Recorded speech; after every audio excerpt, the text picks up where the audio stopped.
তখন যা কিছু লিখেছিলাম 2-4 লাইন, সেই লেখার জন্য আমাকে প্রায় 9.5 বছর নির্বাসনে থাকতে হয়েছে, আয়নাঘরে থাকতে হয়েছে, নির্যাতনে কারাগারে থাকতে হয়েছে। যদি আমাদের অনৈক্যের কারণে, আমাদের বিভেদের কারণে কোনো সময় কোনো ফাঁকে যদি ফেসিবাদের প্রত্যাবর্তনের কোনো আশঙ্কা থাকে, এই জাতি আমাদেরকে ক্ষমা করবে না। অনুষ্ঠান সংবিধান লঙ্ঘনের মহাযজ্ঞ। তো সেই সময় রাষ্ট্রপতি সংবিধান লঙ্ঘন করেছিলেন। তখনকার সেই প্রভিশনগুলো এখনো সংবিধানে বিদ্যমান, অর্থাৎ 72 অনুচ্ছেদ, 123 অনুচ্ছেদ সহ বাকিটা ছিল শপথ গ্রহণের তফসিলের অংশে ফর্মগুলা। ডক্টর গৌহর রিজভী সাহেব তার ভাষায় ইনিয়ে বিনিয়ে সংবিধান রক্ষিত হয়েছে বলে লিখেছিলেন, তার সমালোচনা লিখতে হয়েছিল। তো তিনি আমাকে বললেন, সম্পাদক সাহেব এখন লিখছেন না কেন? আমি বললেন যে এখন আমি বলি, বাকিরা লিখে সময় পাই না, আশা করি কখনো সুযোগ হলে আবার লিখব। তখন যা কিছু লিখেছিলাম 2-4 লাইন, সেই লেখার জন্য আমাকে প্রায় 9.5 বছর নির্বাসনে থাকতে হয়েছে, আয়নাঘরে থাকতে হয়েছে, নির্যাতনে কারাগারে থাকতে হয়েছে। এক সময় আমি আর মাহমুদ ভাই আইসিইউ প্রিজনস কি যেন পিজি হাসপাতালের প্রিজন সেল থেকে ওই করোনারি কেয়ার ইউনিটের একটা সেল ছিল, ওখানে ছিলাম। দেখা যেত আমাদের পরস্পরকে, এই পাশে আমি, ওই পাশে উনি, একটু পর্দা ছিল। তিনি তখন অনশন করছিলেন। অনেক বুঝিয়েছিলাম যে আপনি মারা গেলে শেখ হাসিনা খুশি হবে, অনশনটা দয়া করে ভঙ্গ করেন। তো শেষে মুরব্বীরা গেলেন, উনি 6-7 দিন অনশনের পরে অনশন ভঙ্গ করলেন। যাই হোক, সেসব স্মৃতি।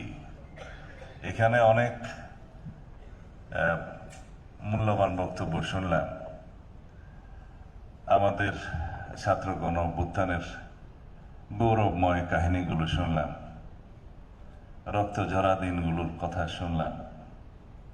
আমরা এই অতীতের ভিত্তির উপরে দাঁড়িয়ে সামনের দিকে তাকাবো। আমাদের আগামীর বাংলাদেশ বিনির্মাণ আমাদেরকেই করতে হবে। আমাদের সন্তানদের জন্য এটি প্রকৃত শক্তিশালী গণতান্ত্রিক সমাজ, রাষ্ট্র এবং সরকার ব্যবস্থা রেখে যেতে হবে। এটা আমাদের সকলেরই পবিত্র দায়িত্ব, নাগরিক দায়িত্ব, রাজনৈতিক দায়িত্ব, সামাজিক দায়িত্ব। এই পত্রিকা সেই সামাজিক দায়বদ্ধতা থেকেই লিখে যাচ্ছে এবং সামাজিক দায়বদ্ধতার যে উদাহরণ নয়া দিগন্ত সৃষ্টি করেছে জন্মের প্রথম দিন থেকেই, সেটা অবশ্যই একটা দৃষ্টান্ত।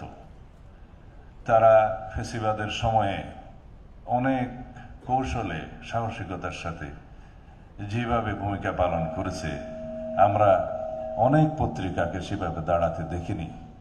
আমার দেশ পত্রিকা তো বিলুপ্তই হয়ে গেল, কিন্তু নয়া দিগন্ত টিম টিম করে আলোটা জ্বালিয়ে রেখেছিল সেই সময়। ফেসিবাদ বিরোধী গণতান্ত্রিক আন্দোলনে আপনাদের যে ভূমিকা, সেই গৌরবময় ঐতিহ্যমণ্ডিত ভূমিকাকে আমি শ্রদ্ধার সাথে স্মরণ করছি।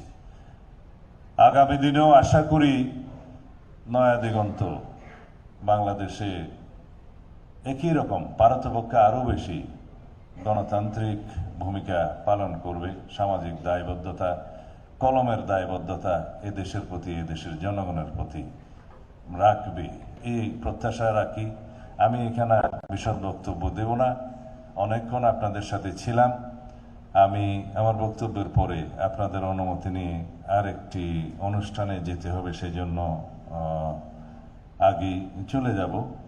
আশা করি সামনের দিনে আমরা সবাই একত্রিত হয়ে নিজেদের মধ্যে আমাদের মতামতের পার্থক্য থাকা সত্ত্বেও, আদর্শিক পার্থক্য থাকা সত্ত্বেও, দেশের প্রশ্নে, এই দেশের গণতন্ত্র, স্বাধীনতা, সার্বভৌমত্বের প্রশ্নে সবাই আমরা ঐক্যবদ্ধ থাকব এবং ঐক্যবদ্ধ থেকেই আমরা ফ্যাসিস্ট আওয়ামী লীগের প্রত্যাবর্তনের সমস্ত দরজা বন্ধ করব। এই প্রতিজ্ঞা আমাদের থাকতে হবে।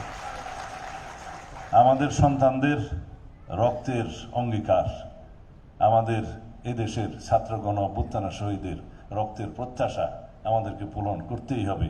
যদি আমাদের অনৈক্যের কারণে, আমাদের বিভেদের কারণে কোনো সময় কোনো ফাঁকে যদি ফেসিবাদের প্রত্যাবর্তনের কোনো আশঙ্কা থাকে, এই জাতি আমাদেরকে ক্ষমা করবে না। এখানে যেন আমরা এক থাকি। খোদা হাফিজ। বাংলাদেশ জিন্দাবাদ।